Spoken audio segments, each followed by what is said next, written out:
Hey guys, and welcome to another episode of STEAM at the Library. I'm Cody from the Okanagan Regional Library, and today we're going to be using SageMath CoCalc. SageMath CoCalc is an online tool that you can use to do math in your browser. Now, it's got some stiff competition. Wolfram Alpha is very popular, and for good reason, but this has got to be my favorite way of doing math in the browser. The reason? Well, it lives on top of Python, so you can run Python code at the same time as you're doing math the way you want to, just by typing in equations normally. So, it's pretty handy, and you don't need to know a lot of Python to use it. I'll show you all the Python that you need to use SageMath in this video. Although, if you're not careful, you might wind up learning a bit of Python as well. So, let's get started. To start out, we're going to need to open SageMath's CoCalc web app. Open your browser and go to sagemath.org. If you want to follow up and learn more math stuff for Sage, this is a site to do it on. Anyway, click CoCalc Instant Worksheet. And you should see this page come up. This is called the notebook. You type code into a cell and type in Shift-Enter to run the cell your keyboard cursor is in.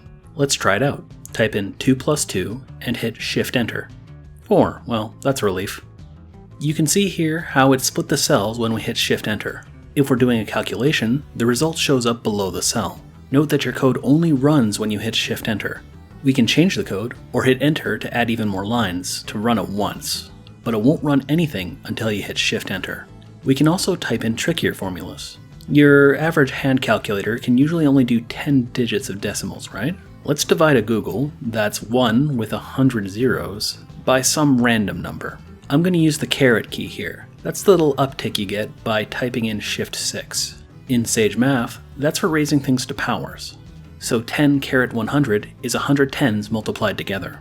Each 10 you multiply a number by adds a 0 to the finished product, so that's a googol.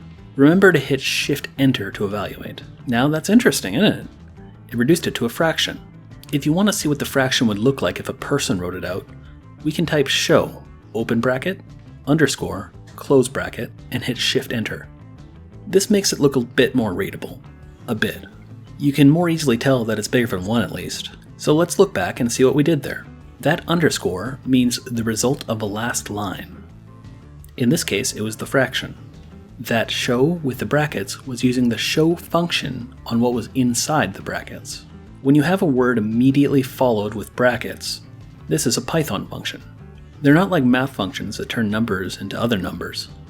Instead, they're computer functions that tell the computer to do a specific task, like take a square root, download a file, or show graphics. Functions are the core of how people make sense of computer programming. It lets you figure out how to do something once, and then do it without writing out the whole thing every time. Anyway, the show function does its best to make a pretty printed version of whatever it gets. It writes out the math in a way that a person would find aesthetically pleasing, rather than optimizing for being thrown back into more computer code. Now, we've still got this big fraction. It's hard to tell by looking at it what the decimal representation of it would be. So let's evaluate it to a decimal representation. The sort of number that tells you exactly where it is on the number line. This is done in Sage with the n function. So we type in n, open bracket, underscore, close bracket, and hit Shift-Enter. This gives the sort of answer a calculator might give with a few decimal places of accuracy. This bit with the e on the end here, that shows you how many tens to multiply it by. If it's e, then a negative number, it's how many tens to divide by. Sage does this to make sure there's always a consistent number of digits, which can help avoid errors from rounding. If you want more accuracy, you can give the function a second argument. This is done by using a comma, and then just pick a number for the number of decimal places.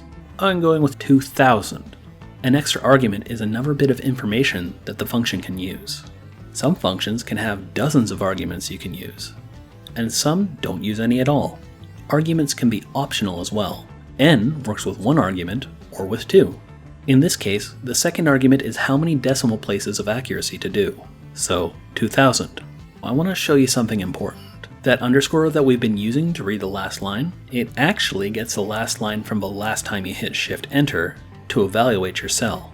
Try clicking up on the first line, where we did 2 plus 2, and hit Shift-Enter to evaluate that. Then click on our last line and evaluate that. Now our answer is 4.0 with 2000 decimal places.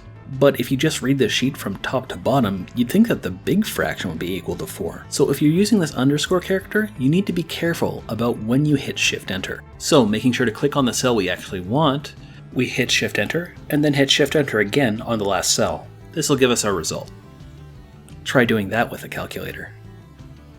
If you want to be more careful and avoid mix-ups, you can make Python variables for your results that you'll need later on.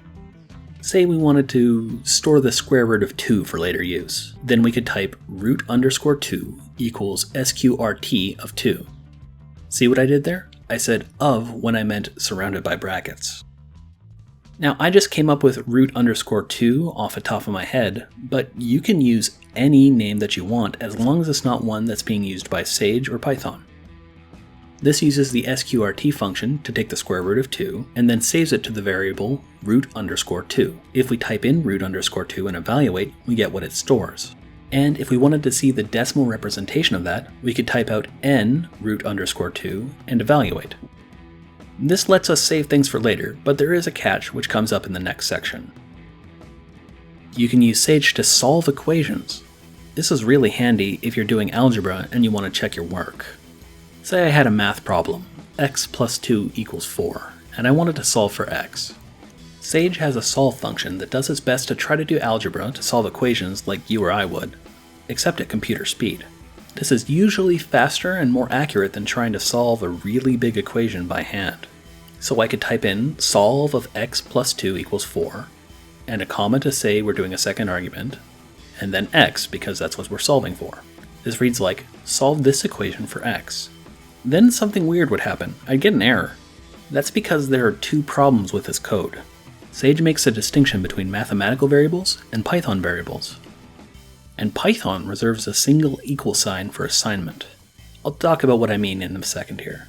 But let's start with mathematical variables. In order to manipulate a variable in equations, you need to tell Sage that that variable is okay to use. You do this using the function var, that's var. Now here I'm telling Sage that x and t are variables. Note that I'm supplying x and t as separate arguments. Var takes its arguments and turns each one into a math variable. Now you do need to put them into quotes. Here's why. When you use the equal sign, you're assigning a value to a variable. You're telling Python, every time I say variable name, I really want the value that I'm storing in variable name. If you try to use a variable you haven't assigned yet, Python gives an error because it can't find what you're looking for. So if we didn't have quotes around these variable names, Python would try to look them up and fail, or worse, succeed with unknown consequences. Putting them in quotes makes them into Python strings, and disarms them, so to speak. Python thinks that you're trying to pass around text to be processed, which is perfectly fine. Then the Sage function var takes that text and does what it needs to treat x symbolically, moving it around equations, solving, that sort of thing. Technically, it assigns something to the variable x that makes it behave like you'd expect a math variable to when you add it to things. Long story short, use var to make math variables, and use equals to make Python variables. So here's the second thing. Now we know that when we use the equal sign, Python wants to assign a value to a variable. That's our second problem. When we type in the equal sign in the above code, Python thinks you're trying to assign rather than send in a whole equation. So we use double equals instead. Normally when you're using double equals in Python code, this is an equality checker. It tells Python whether the left-hand side is the same as the right. Sage does some dirty tricks to the variables to let you use it to make equations. So if you're making an equation with variables, you need to do two things. Use Sage's var function to make math variables for you to use, and use the double equal sign instead of equals. So let's try that now.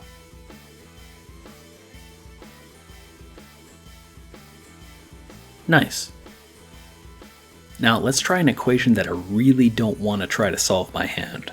Let's say this polynomial. Throw it through solve, and then use show to pretty print it. Wow.